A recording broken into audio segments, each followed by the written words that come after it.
Welcome to the Red Pill. I'm Steve Crawford.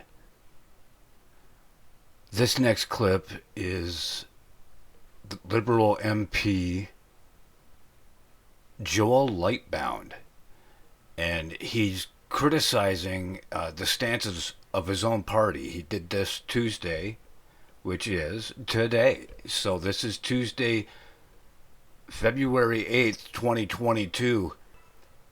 This guy's a hero. He's one of them anyway, because, well, you know what? Here's the full version. You'll see little clips here and there all over the place on social media. Here's the whole thing. Watch the whole thing before you respond. I wish to come back on the events that have been unfolding these last 2 weeks in Ottawa. First off, I, like my colleagues, wholeheartedly condemn the kind of hideous acts and symbols that we've seen on display by some demonstrators. Nazi flags and Confederate flags have no place in Canada. They are symbols of hate and intolerance, and we must always reject these symbols passionately. And I want to thank all of those who've denounced these acts, these symbols, and these individuals clearly and loudly. I also wish to denounce the far-right groups that we have seen in these protests. I've myself received over the years my fair share of threats from far-right extremists, and I have absolutely no sympathy for them. I profoundly despise what they stand for. With regards to the occupation of Ottawa's downtown core, it's time it stops. It's time for truckers to leave and let the local population get their neighborhood back and get their quality of life back, free of fear and free of harassment. No one wants this to escalate, and protesters should now show some goodwill, like we've seen this Saturday in my hometown of Quebec City. I suggest they relocate somewhere else, somewhere appropriate for the residents and for the city of Ottawa. They could organize shuttles should they wish to come demonstrate peacefully before Parliament Hill. Such is their right. But downtown residents also have the right to peace and order, and it has lasted long enough already.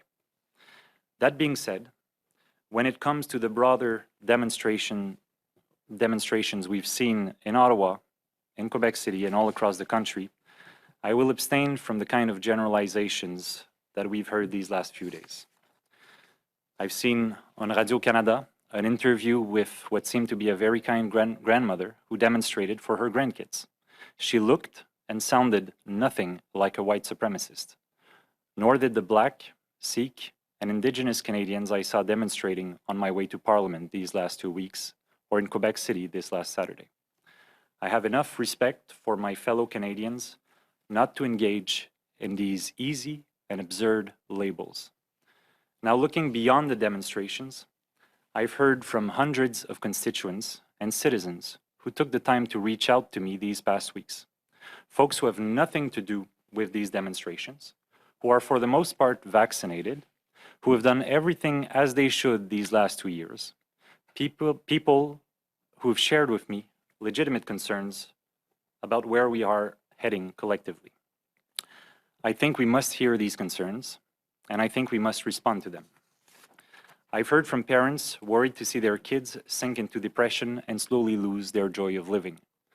I've heard from pediatricians in tears telling me about their young patients' despair, anxiety, isolation, as well as the stunning increase in school dropouts they are observing. I've heard from artists who are on the brink of mental and financial collapse after 2 years with barely enough work to get by. I've heard from social workers answering suicide hotlines who are overwhelmed by the number of calls they're receiving. I've heard from entrepreneurs and restaurant owners who are contemplating losing what they've spent their whole lives building, and that's when it hasn't happened already. I've heard from fellow Quebecers who are rightfully appalled that in our province, in 2022, we're locking up triple-vaxxed seniors for days on end. I've heard from fellow Quebecers appalled that in Quebec, in January 2022, we have locked up kids aged 6 to 10 years old for up to 10 days in windowless rooms. Kids who tested negative, who had no symptoms, who had been in contact with someone, though, who had the virus. So let me repeat. In Quebec, in 2022, we locked up kids aged 6 to 10 for up to 10 days in windowless rooms. Let that sink in. This was a public health measure that had been drafted, approved, and applied. I've heard from people worried that we seem collectively to have forgotten that a population's health is kind of like a pie, and Omicron is but a slice of that pie. Economic health, social health, and mental health must be accounted for. I've heard from people worried that those making the decisions seem at times to have been blind to the fact that we're not all equal before lockdowns, that not everyone can earn a living on a MacBook at the cottage. I've heard people worried that a few might have lost sight of the quiet and discreet suffering of the many. I've heard people in great pain to see some of their friends whom they love and respect, but who've decided, for whatever reason we might very well disagree with, who've decided not to get vaccinated, and as a consequence, are jobless, selling what they have and moving to the United States, away from their communities, away from their friends and from their families. I've heard from teachers worried to see kids reenacting in the schoolyard the kind of discrimination and segregation we see in our society between vaccinated and unvaccinated. I've heard from people worried to see those they care about fighting each other on this issue, tearing some families and some friends apart. I've heard from a lot of people wondering why just a year ago we were all united, all in this together. And now that we have one of the most vaccinated population in the world, we've never been so divided.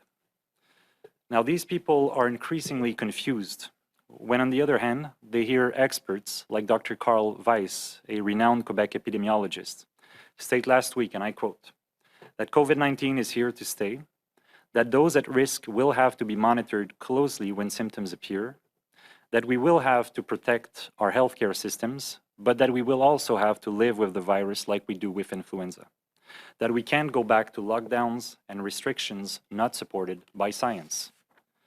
They're confused when they hear Dr. Tam state last week that all existing public health policies, including vaccine passports, need to be re-examined, and that we need to have longer-term, sustained approaches and capacity building so we're not in crisis mode all the time as we fight this virus.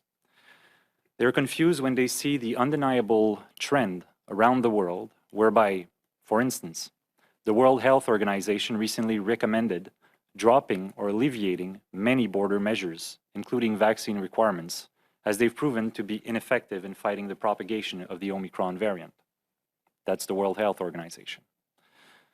They're confused when they see countries around the world like Ireland, Sweden, Norway, Switzerland, the Czech Republic, Israel, Denmark, Spain, and the UK, who have either dropped almost all restrictions or are fast moving in that direction. All countries, I note, with lower vaccination rates than us. Now, while folks are hearing and seeing all of this, they're left rightfully wondering, where the hell are we heading here in Canada? I think there lies the frustration.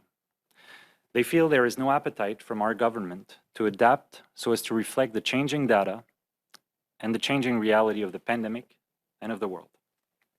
They're worried that measures which ought to be exceptional and limited in time are being normalized with no end in sight, like vaccine passports, mandates, and requirements for travelers. They're worried because they feel it is becoming harder and harder to know where public health stops and where politics begins. Now, I firmly believe governments would do well not to dismiss these legitimate concerns and not to demonize those who voice them. To the contrary, I believe these concerns need to be addressed head-on, and here are some ways I humbly submit we could go about it. First, I believe the government should provide quickly a roadmap with clear and measurable targets to lift all restrictions within its purview. To be clear, I do not necessarily believe that all measures should be lifted immediately, but I do believe that we must have a clear and measurable benchmark for when measures will be lifted. For instance, at what point can we lift restrictions while respecting the capacity of the province's healthcare systems? Second, I believe that if more and more Canadians find it hard to comply with the restrictions, it's not because they lack solidarity. It's because increasingly Canadians don't understand the measures, and they don't understand them because governments no longer care to explain them. It's a lot easier to comply when you understand, particularly when these restrictions impact your day-to-day life. The vaccine requirement for truckers, to me, is a good example. And if we forget about the demonstrations and we forget about the convoy for just a second and look at that policy for what it is. This is a policy that now goes against the World Health Organization's recommendation, and for which no epidemiological studies and projections have been provided. Meanwhile, the industry is clear. When this measure took effect, the price of transport for fresh products from the United States went up by 15 to 20% on average. Now, I understand there are many factors contributing to inflation, but inflation happens over time, not overnight. This is not a small consequence, given that Canadians are already facing the highest inflation in 30 years. And unfortunately, it affects more the most vulnerable amongst us. The impact is not the same if you make $200,000 or $300,000 a year versus if you make 15 to 20 bucks an hour. At least if the benefits were clearly explained with data and projections, not with talking points, it could make the burden more bearable. I've been looking for this data for weeks, but to no avail.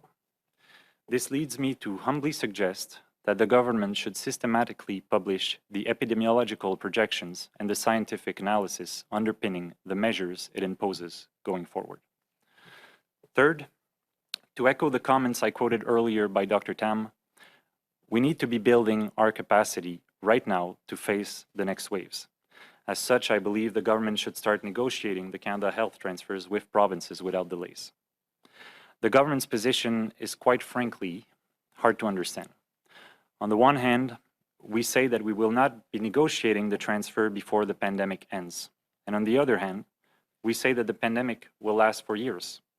If we want to be able to truly live with the virus without resorting to the violence of lockdowns, these discussions cannot wait. There's no doubt that provinces have a lot to do to improve their healthcare systems and to gain in efficiency. But the federal government also has its role to play.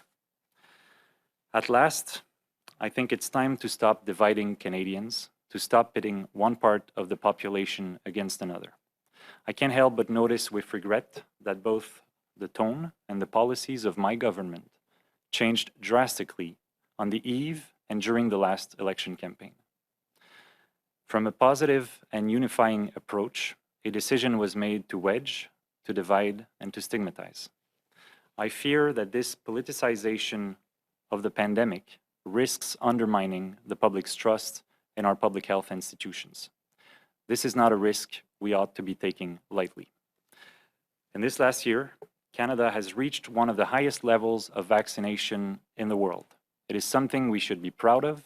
It is something we should be celebrating. Yet here we are, more divided than ever. It's time to stop with the division and the distractions. It's time to choose positive, not coercive methods. It's time to unite. And finally, though I am alone voicing these concerns publicly today, I can tell you that I'm not the only one who feels, to varying degrees, as I do within our ranks. I remain hopeful that this call for more humanism, for more reason, and for more hope will be heard.